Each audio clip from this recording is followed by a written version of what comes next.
Claude responded. The dust of the wagon road was the color of old bone, and Clara Whitfield knelt beside it, working her fingers through a patch of wild onions that had gone to. The dust of the wagon road was the color of old bone, and Clara Whitfield knelt beside it, working her fingers through a patch of wild onions that had gone to seed. They were bitter and small, more root than promise, but her stomach had stopped asking for anything better 3 days ago. She was 24 years old, and the schoolhouse in Millbrook Junction that had been her whole life until 6 weeks prior now belonged to a memory she was trying very hard not to visit. The school board had voted her out in October, not for any failure of teaching the children could all name the capitals of every state before she left them, could do their sums faster than their fathers, but because a new superintendent had arrived from the East with a nephew who needed a position, and a young unmarried woman without a husband to vouch for her respectability made an easy thing to remove. There had been no scandal. There had been no crime. There had simply been a signature on a piece of paper, and then there had been nothing, and then there had been the road.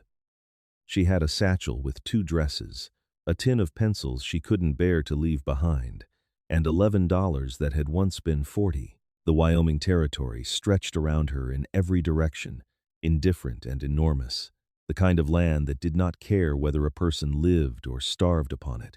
She told herself she was traveling toward her cousin's place near Sundance. She told herself many things to keep walking. The sound reached her before she saw its source, the low creak of wagon wheels and the patient clop of a mule's hooves, moving at the unhurried pace of a man in no particular rush to anywhere. She did not look up right away. Pride, she had learned, was often the last thing a person owned outright, and she was not yet willing to sell hers for the price of a stranger's pity. The wagon stopped anyway. A long quiet stretched between them, filled only by the creak of the wagon's frame settling and the distant call of a hawk somewhere above the ridgeline. She felt herself being looked at, not unkindly, but thoroughly, the way a man might look at a piece of land he was deciding whether to buy. When she finally raised her eyes, she found a man perhaps 10 years her senior, sun-browned and broad through the shoulders, wearing a coat that had clearly been mended more than once by a hand that was competent but not especially gentle. His eyes were a pale, watchful gray, like weather that hadn't decided what it wanted to be yet. He did not ask why a woman was alone on the Cheyenne road, with a satchel and a fistful of wild onions. He simply studied her for a long moment. The way a man reads a letter he suspects will be important. "Can you keep a ledger straight?" he asked. It was not the question Clara had braced herself for. She had steeled herself against a dozen possibilities walking this road, a demand to move along, a leering offer dressed up as charity, silence, and the crack of a whip urging the mule onward without her. She had not prepared for this, a question so plain and so unromantic that it took her a moment to understand she had actually heard it. "I can," she said, before she had fully decided to answer at all. "I taught arithmetic to 40 children a year for 6 years. I have never once let a column add up wrong." The man nodded slowly, as though this confirmed something he had already suspected simply from the set of her shoulders. "Name's Thomas Ashworth. Got a trading post 12 miles on, at the Bear Creek crossing. Had a man keeping my books who took to drink and then took to disappearing. I've got receipts going back 4 months in a flour sack in a bank in Cheyenne asking questions I can't rightly answer." He looked at her satchel, then back at her face. "Pays $6 a month. Room in the loft above the store, and meals. I'll not pretend it's more than it is." Clara's throat had gone tight, and it took her a moment to trust her own voice. $6 and I'll want a lock on the loft door. Something that might have been the ghost of a smile crossed his face, there and gone so fast she nearly missed it. "Already got one," he said, and reached down to help her up onto the wagon seat. Neither of them spoke much on the ride to Bear Creek. The silence was not the awkward kind that begs to be filled. It was the practical quiet of 2 people already understanding that words would be spent carefully between them, not wasted. She watched the land roll past sage and short grass, and, far off, the blue shadow of mountains that seemed to hold up the whole sky. She thought of the children she'd left behind in Millbrook Junction, of the superintendent's nephew standing at her old desk, and made herself stop thinking of it. The trading post, when it came into view, was a long, low building of gray timber with a covered porch and a hitching rail worn smooth by 20 years of use.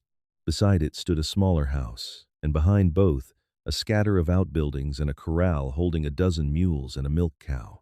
It was not a ruin, exactly, but it wore the particular exhaustion of a place being held together by one tired man's will alone. The porch step sagged. A shutter hung by a single hinge. A stack of unopened crates sat under a tarp gone gray with weather, the goods inside them likely half ruined by now. Inside the store, the situation was worse.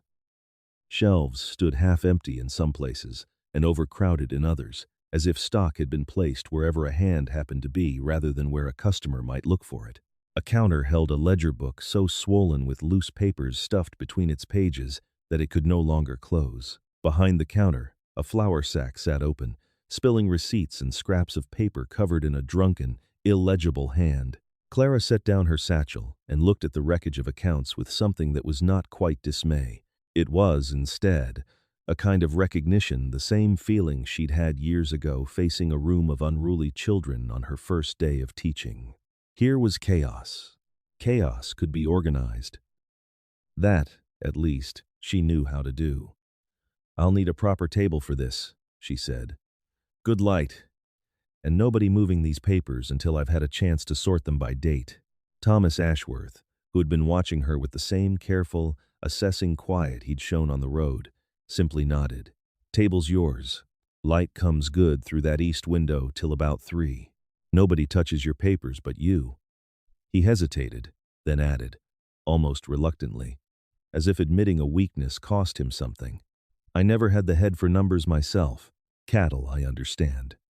Weather, I can read. But a column of figures might as well be Chinese characters to me." "Then it's fortunate," Clara said, already reaching for the ledger, "that I've never much cared for cattle or weather."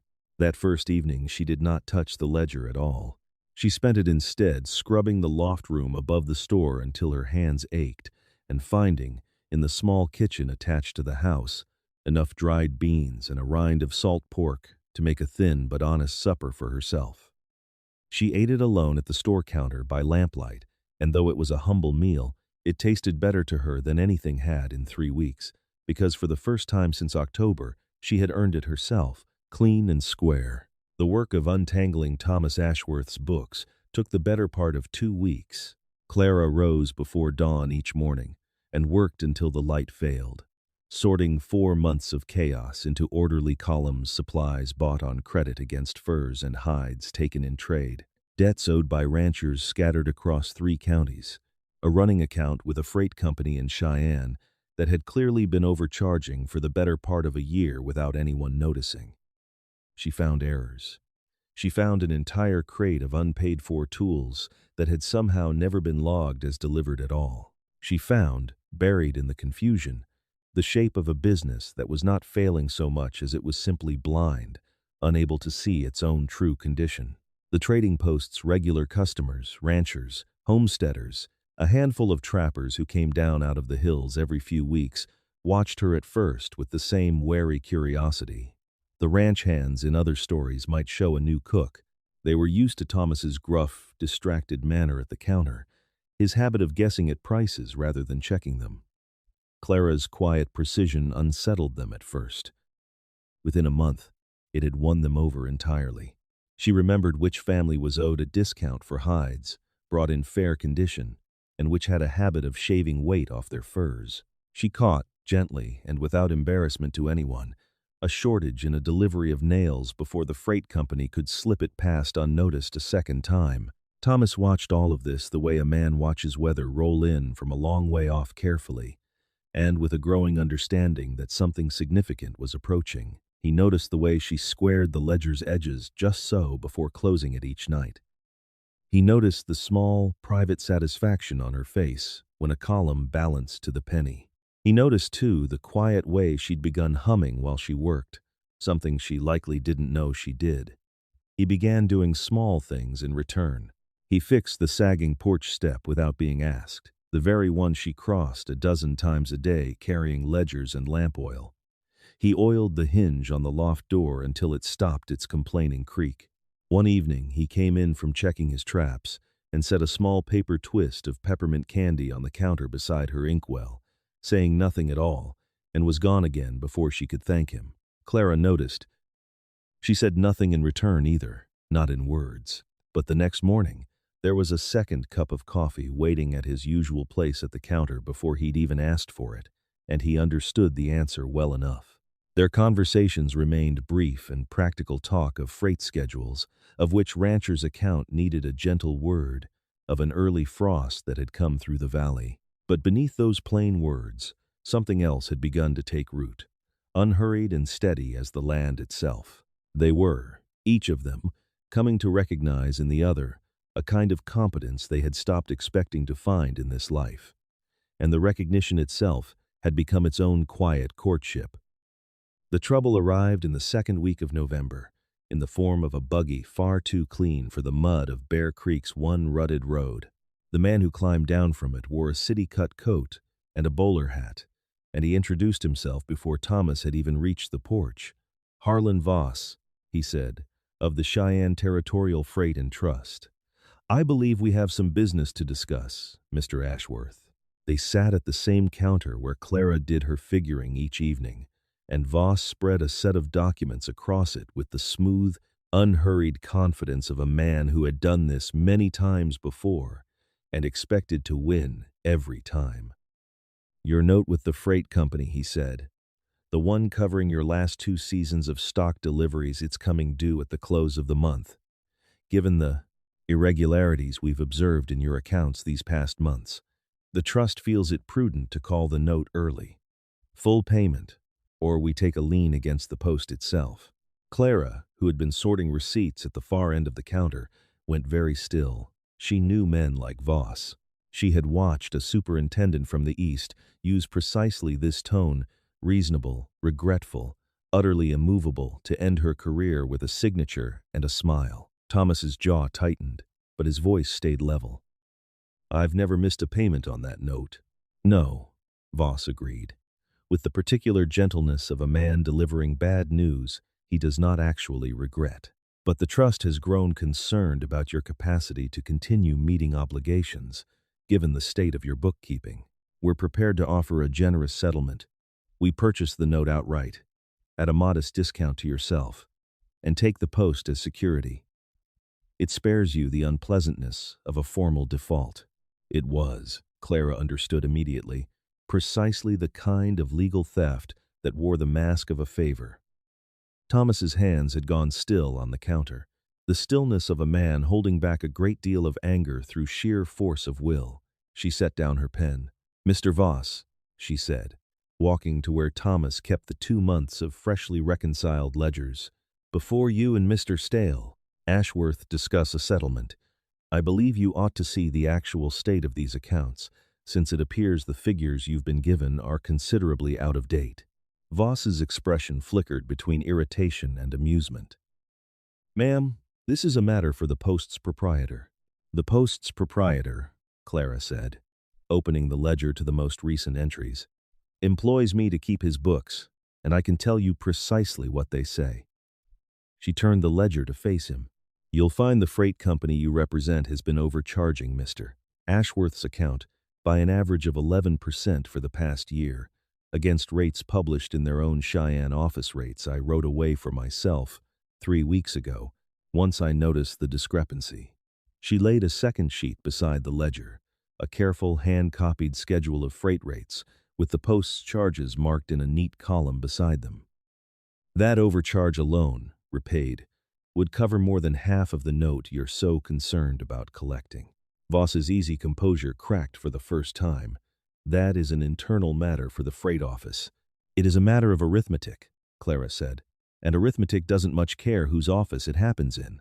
Furthermore," she turned another page, "Mr. Ashworth is owed $62 in hide and fur credits from trappers whose accounts I have personally settled and confirmed this past fortnight, credits that were never properly recorded against his note in the first place, because whoever kept these books before me could not add a column straight to save his own life. Once corrected, Mr. Ashworth's true balance with your company is considerably healthier than whatever figure was reported to you." The silence in the room had the particular density of a debt collector realizing, in real time, that he had walked into the wrong fight. Voss looked from the ledger to Clara to Thomas, his composure visibly reassembling itself into something colder. "I'll need to verify these figures with my office," he said stiffly. "You'll find them accurate," Clara said, "down to the penny. I'd be glad to provide you a copy for your records, so there's no unpleasantness about it later." Voss gathered his papers with considerably less smoothness than he'd laid them out, muttered something about the trust, expecting prompt correction of the account, and left without shaking anyone's hand. The buggy rattled away down the rutted road at a faster clip than it had arrived. For a long moment, Thomas said nothing at all. He simply looked at Clara the way a man looks at a piece of land he has just realized is worth 10 times what he paid for it.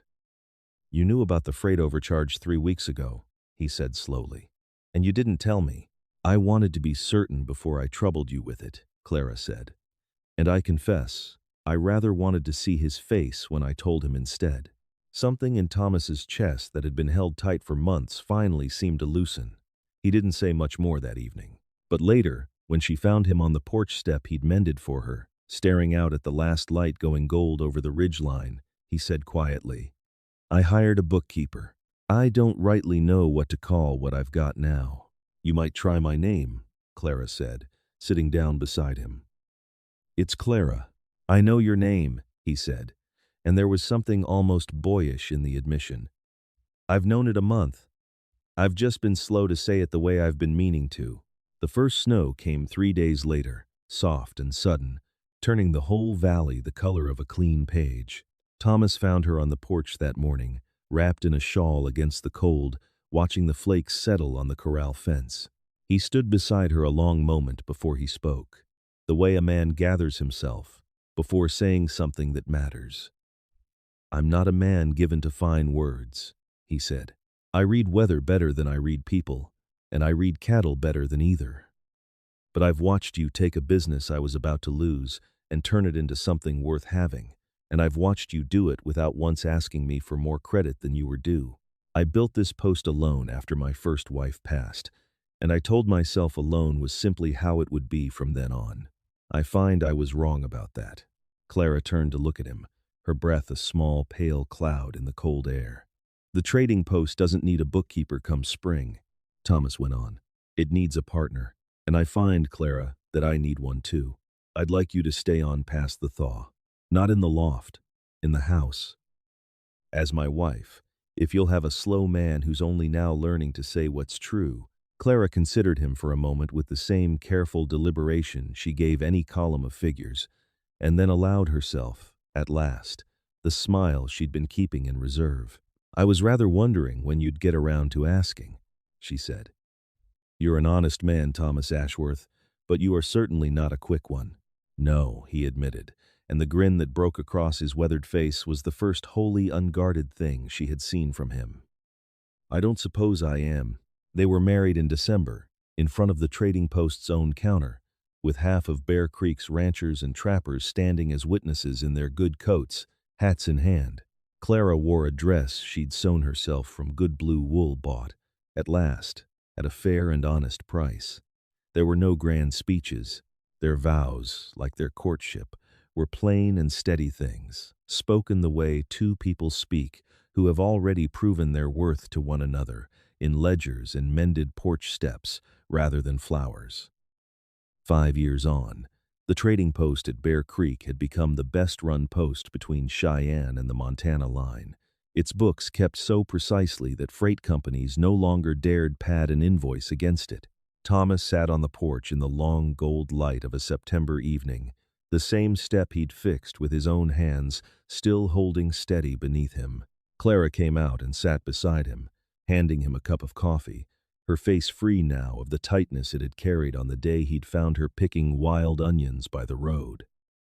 A small girl with her mother's watchful gray eyes and her father's steady hands came tearing around the corner of the porch, chasing a hoop with a stick, and tumbled into the dust. She sat up, inspected her scraped palms with the same serious concentration her mother gave a column of figures, decided the damage was tolerable, and went straight back to her hoop without a single tear. "She'll have your head for numbers," Thomas said, watching her go. "And your stubbornness," Clara said, though there was nothing but warmth in it. Took her a full minute to decide the scrape wasn't worth crying over. Thomas laughed, low and easy, and slipped his arm around her shoulders. "Do you ever think of that man from the trust, Voss?" "From time to time," Clara said. "He thought a ledger was only ever about numbers. Wasn't it?" "No," she said, leaning her head against him as the sun slid below the ridge and the first cool breath of evening came down off the mountains. "It was about knowing what was worth keeping honest account of. The rest follows on its own." Claude responded, "Sometimes the thing that saves us isn't rescue, but the quiet chance to prove what we already carry inside us. Sometimes the thing that saves us isn't rescue, but the quiet chance to prove what we already carry inside us." Clara didn't need Thomas to fix her life. She just needed a fair shot, and she built the rest herself, column by column, honest penny by honest penny. That's the real magic of hard times. They don't just test us, they reveal the strength we didn't know we had, waiting patiently to be used. A small note for you. This story was imagined and written by AI purely for your entertainment, though we hope its little life lesson landed somewhere warm and true.